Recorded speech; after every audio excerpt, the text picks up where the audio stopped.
നിങ്ങൾ പലപ്പോഴും കേട്ടുള്ള രണ്ട് വാക്കുകളാണ് HSN S A C. HSN എന്ന് പറഞ്ഞാൽ ഹാർമനൈസ്ഡ് സിസ്റ്റം ഓഫ് നോമൻക്ലേച്ചറും SAC എന്ന് പറഞ്ഞാൽ സർവീസ് അക്കൗണ്ടിംഗ് കോഡും എന്നാണ്. HSN പൊതുവെ യൂസ് ചെയ്യുന്നത് ഗുഡ്സിനും, SAC കോഡ്സ് യൂസ് ചെയ്യുന്നത് സർവീസസിനും വേണ്ടിയിട്ടാണ്. ഇതിനെക്കുറിച്ച് ഡീറ്റെയിൽ ആയിട്ട് നോക്കുകയാണെന്നുണ്ടെങ്കിൽ നമ്മുടെ ലോകത്ത് ഒരുപാട് കൺട്രീസും ലാംഗ്വേജസും ഉണ്ട്. പണ്ട് കാലത്ത് ഈ ലാംഗ്വേജസ് അങ്ങോട്ടും ഇങ്ങോട്ടും കമ്മ്യൂണിക്കേറ്റ് ചെയ്യാനായിട്ട് ബുദ്ധിമുട്ടുണ്ടായിരുന്നു. കൂടുതലായിട്ടും ഈ ഇഷ്യൂസ് ഉണ്ടാകുന്നത് നമ്മൾ ഈ ഗുഡ്സ് ഒക്കെ ഇമ്പോർട്ട് ചെയ്യുമ്പോഴാണ്.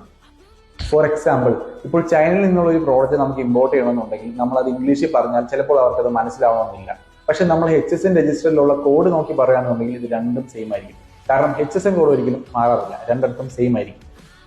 ഈ സെയിം രീതി തന്നെയാണ് SACയിൽ. ഗുഡ്സിന് പകരം സർവീസസ് ഐഡന്റിഫൈ ആണെന്ന് മാത്രം. HSN കോഡ്സ് ഗ്ലോബലി 6 ഡിജിറ്റ് ആണ്, ബട്ട് ഇന്ത്യയിൽ മാത്രം അത് 8 ഡിജിറ്റ് ആണ്. കൂടുതൽ അക്യൂറസിക്ക് വേണ്ടിയിട്ട് ഗവൺമെന്റ് തന്നെയാണ് 2 ഡിജിറ്റ് അഡീഷണൽ ആയിട്ട് ആഡ് ചെയ്തിട്ടുള്ളത്. പക്ഷെ മാൻഡേറ്ററി ആയിട്ട് 6 ഡിജിറ്റ്സ് മാത്രം ഫില്ല് ചെയ്താൽ മതിയാവും. ഇതിന്റെ റീസൺ ഗ്ലോബൽ സ്റ്റാൻഡേർഡ്സ് മെയിൻറ്റെയിൻ ചെയ്യുന്നതിന് വേണ്ടിയിട്ടാണ്.